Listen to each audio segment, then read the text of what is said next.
DFZRadio.com.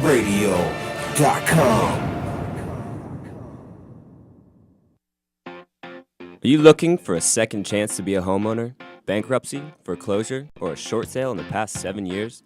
Would you like to pay less than what you're currently paying in rent? Or are you just afraid to buy again? Well, you're listening to the Second Chance Mortgage Show on DFC Radio. Your host, Lauren Boland, is an experienced, independent mortgage broker, and she will reveal how real people just like you get a second chance mortgage. I'm Torrin, Lauren's millennial, and I'd like to introduce you to the host of the Second Chance Mortgage Show, Lauren Boland. Thank you, Torrin, my millennial. Good afternoon. I'm Lauren Boland. Thanks for tuning in to the Second Chance Mortgage Show on DFZ Radio. So you kind of might be asking yourself, why do I even want to listen to this person? Well, I know what I'm talking about. Let me lay it out for you. I have 13 years of experience. I have thousands of transactions I've closed. I know what the banks don't want you to know. And I know how to get you a second chance at buying a home again. I'm an independent mortgage broker. It's a little confusing for most people to understand the difference between a mortgage bank and a mortgage broker, which my millennial is going to explain to you. But what you need to know, yes, millennials are the future. We have to give them applause all the time.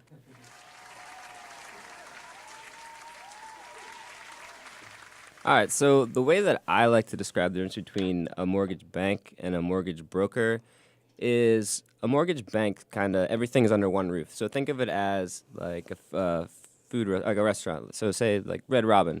Everything's all under one roof. There's chains all over the country, but you know exactly what you're going to get when you walk in. A broker is more like going to the food court. You can look at different options, you know, it's like, Pizza. oh, you know, yeah, pizza's like, oh, that pizza looks good. But, you know, maybe you're like, pizza makes me a little bloated. Chinese. You know, you got all the different options. Mexican. Yeah, you can shop around a little bit. So that's just kind of a quick and simple way to describe the difference between a mortgage banker and a mortgage broker. Well, thank you, Torrin. Well, and that's a really great description. But also, you know, when you work for a big corporations cost a lot of money to operate. But when you're a smaller independent, your overhead is just less. And when your overhead's less, you have an opportunity to give your customers a better deal. But not to say that, you know, there's some really great companies out there. So this is just kind of an explanation of what's the difference between a mortgage banker and a mortgage broker. Okay.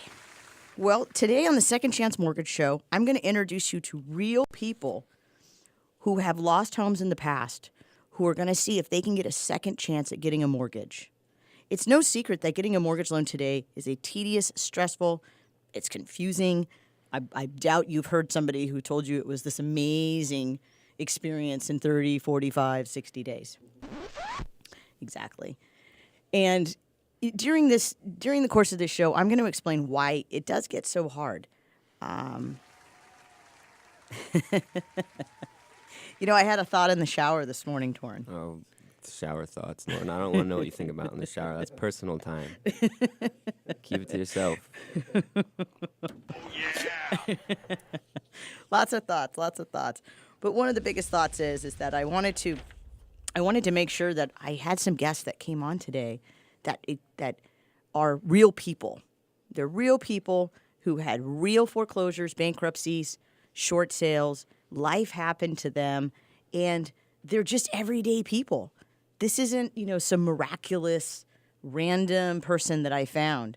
There are so many of these real people, and I'm very excited to bring them in. And I don't know really that had to do with me thinking in the shower, but I'm glad you didn't share your shower thoughts with us today, Lauren. You might have got a little too weird for, you know. You know what? Yes, it might have for the millennial, yes. Okay. Well, I'd like to bring on my first guest, Eric from Long Beach.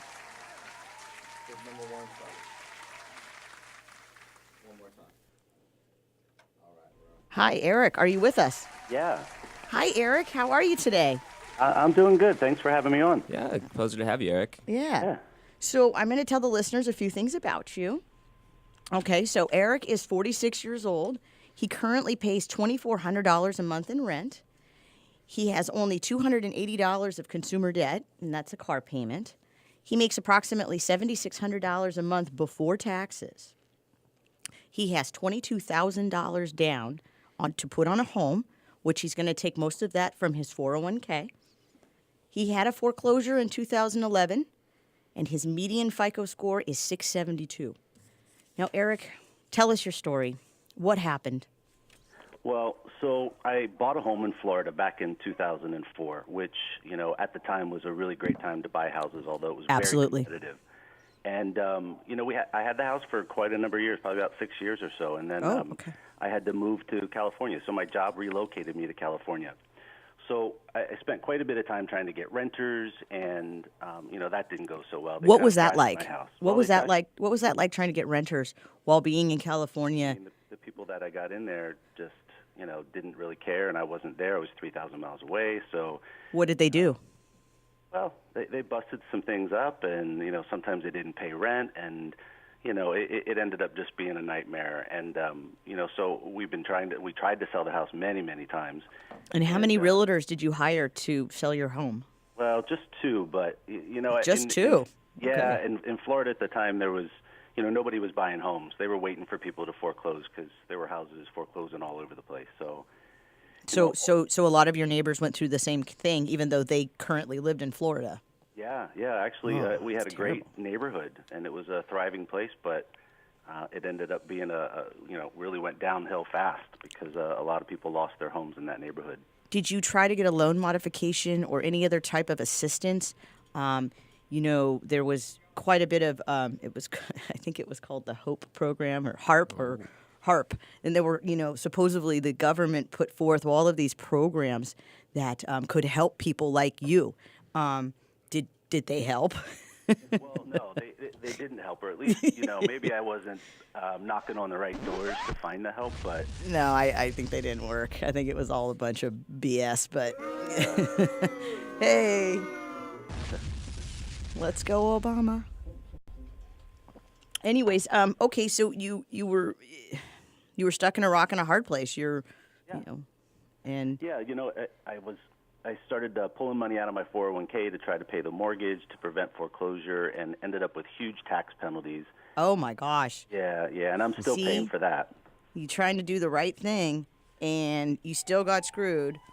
Yep. And, I want to point out one more time that, we had congressional leaders, we had our president, we had so many people saying, we're going to help you. We're going to help you get through this. And for someone like you who literally moved for a better opportunity, there was no help. It was all, it was all just them giving lip service. Yeah.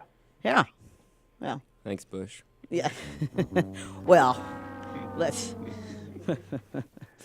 Millennial. Calm down.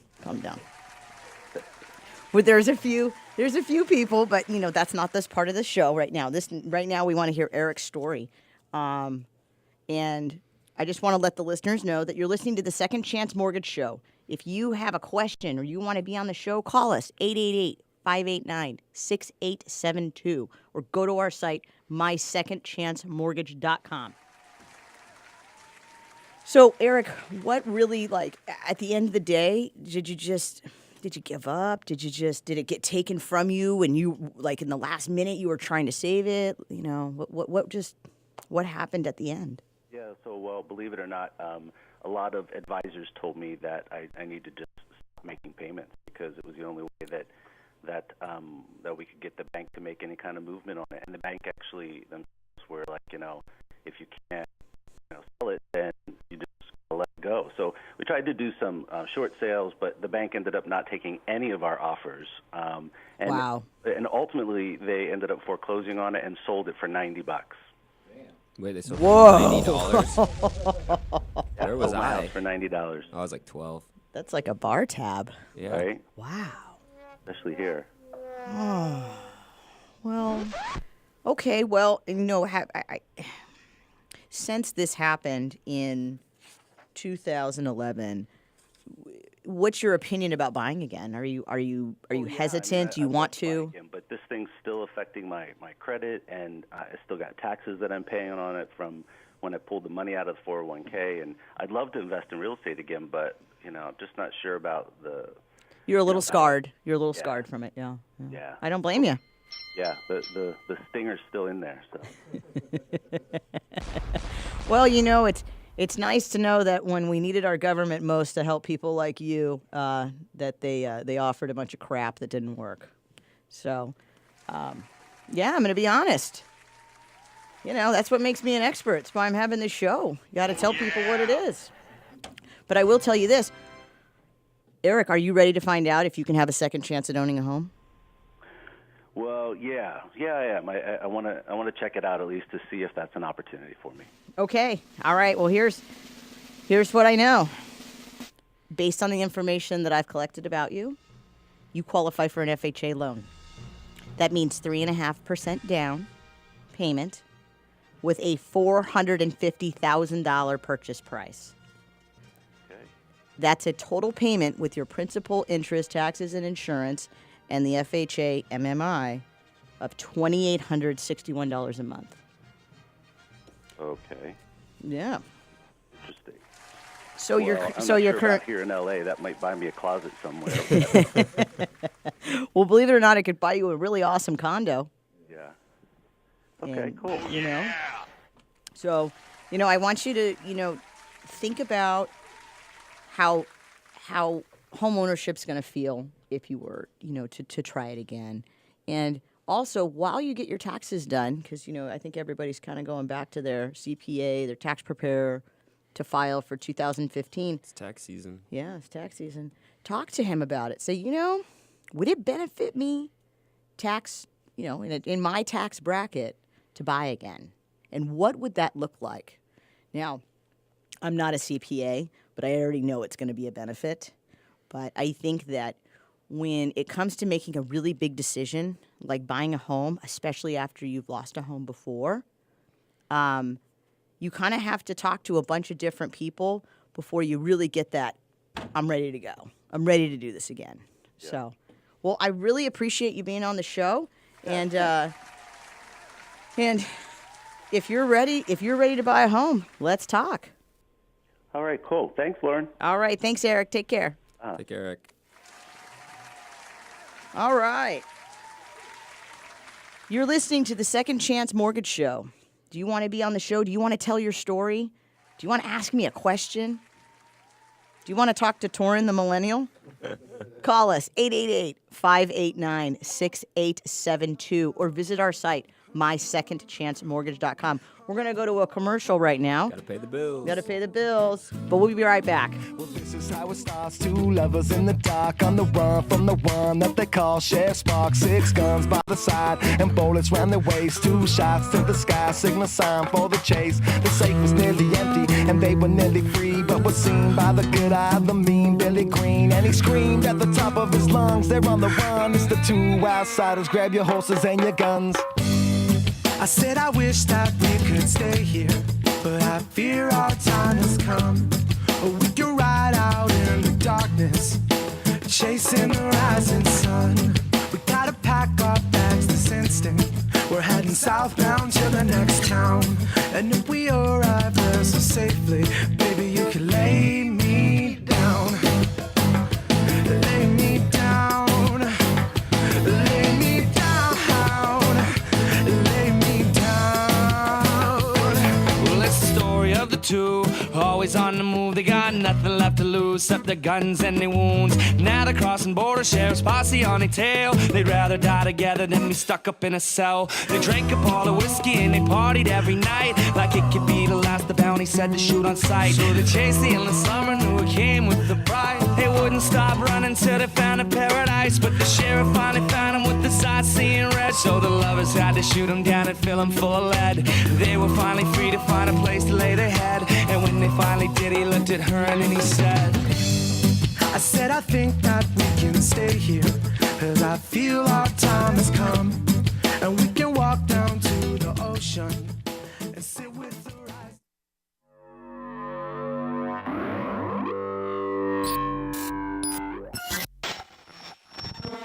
You're listening to DFZRadio.com.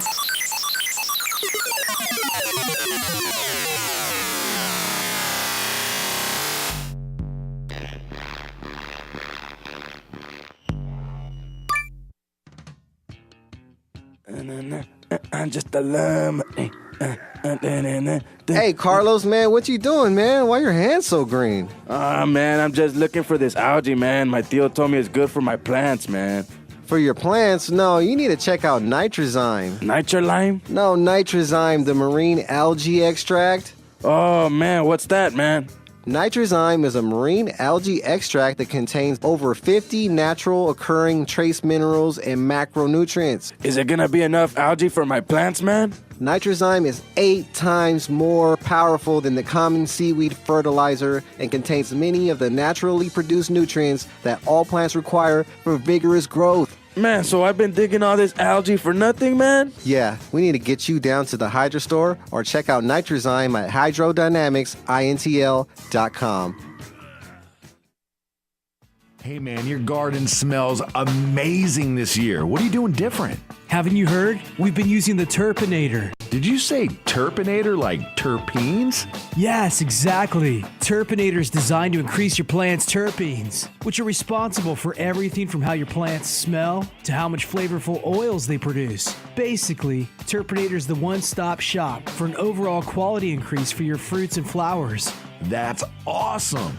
You know, I can tell the Turpinator has not only increased the oils in all your herbs and flowers, but it looks like it's going to increase your dry weight as well. And dude, don't even get me started on those crystals. They look like mini icebergs. Well, you better hurry up and get on board. It's flowering season right now. And since Turpinator is made right here in Sonoma County, you can literally find it in any hydro store in town. Boost your plant's oils and bring out flavors that will drive your friends wild. Turpinator. Sticky is an understatement.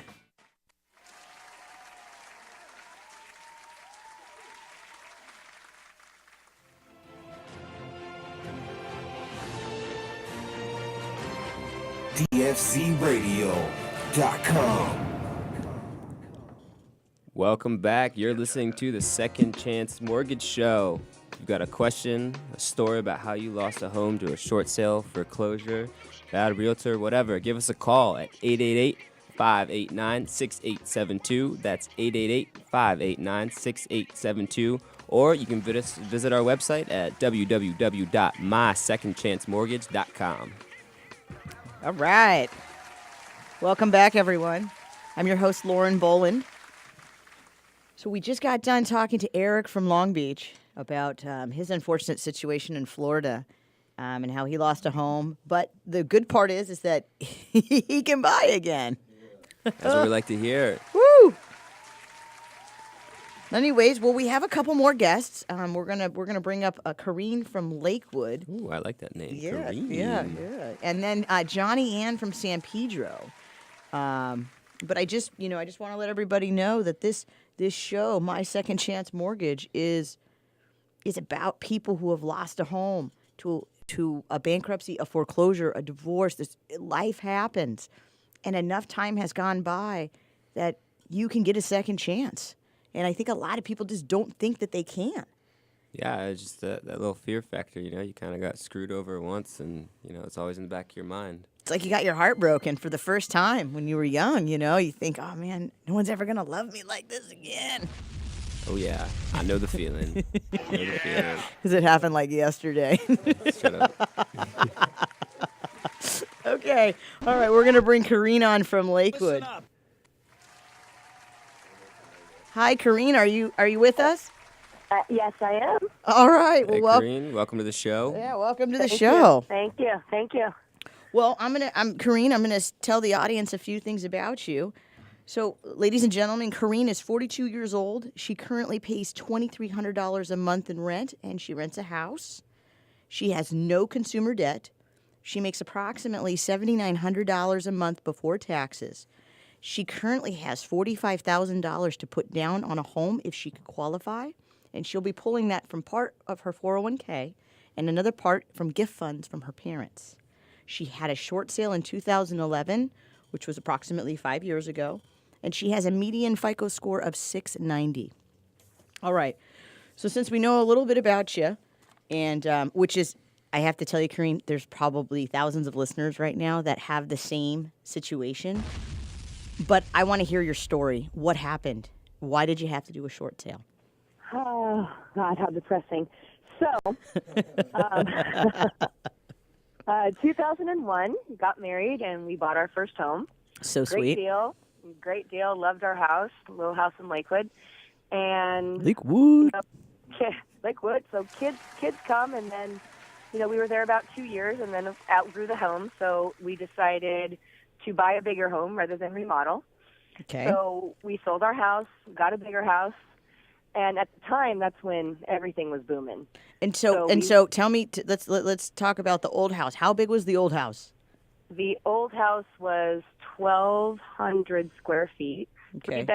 Three bedroom, one bath. Oh wow, We that's bought tiny. Yeah. Okay. Yeah, we bought it for, I want to say $249, and we sold it for $425. Okay. Yeah. So you Yeah. did well. Yeah, You did yeah, well yeah. on it. Good turnaround on that. Yeah, we did well. So then we bought a bigger house for $550, I think it was at the time. And how many how many square feet? How many bedrooms? It was 2,000 square feet, and Okay. it's Oh wow. three bedroom, two bath, and it was on a big lot. We were all excited. Okay. And And you didn't say put that- we in that who it's you and your ex-husband? yeah. Your current No, husband? No, well, my ex now, but at the time, yes, we were still married. Okay. Okay. 2 kids. Okay, Yeah. you have two So kids. then- Okay.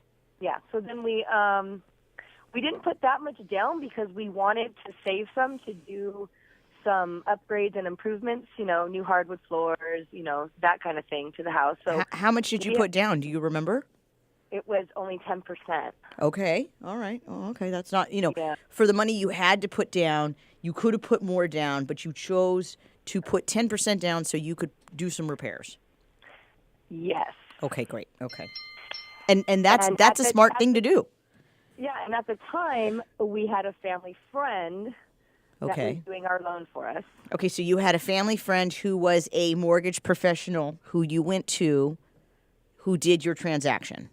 Yes. Okay. And what And we were worried about the higher payment, and then he talked us into this, I look back now, adjustable mortgage. Ah, the arms. Oh. Yeah. So, of course, you just see the number, and yes, we can afford it, we can afford it, we can afford it. So Do you little know how did we long it was? know- Do you know how long it was fixed for when you signed the paperwork, or did he explain to you the terms of it? Did he say? He said our mortgage would be this much for the 3 years, and then for 2 years, I'm sorry, and then the next 3 years it would go up. At the time, we didn't think it would go up as much as it did. So number wise, our first 2 years we were paying like $2,100, and then the third year, all of a sudden the bills are coming in, and now it's $3,500. And then You've got to be kidding me. So and then the year 4 comes now, and the mortgage is $4,800. Oh my God. Okay, so I just have to tell you, as a mortgage professional for the last 14 years, there is absolutely no way that I would ever put somebody day one of my career, let alone today, in something that could move so quickly. Yes. Because not all adjustable rate mortgages actually are bad.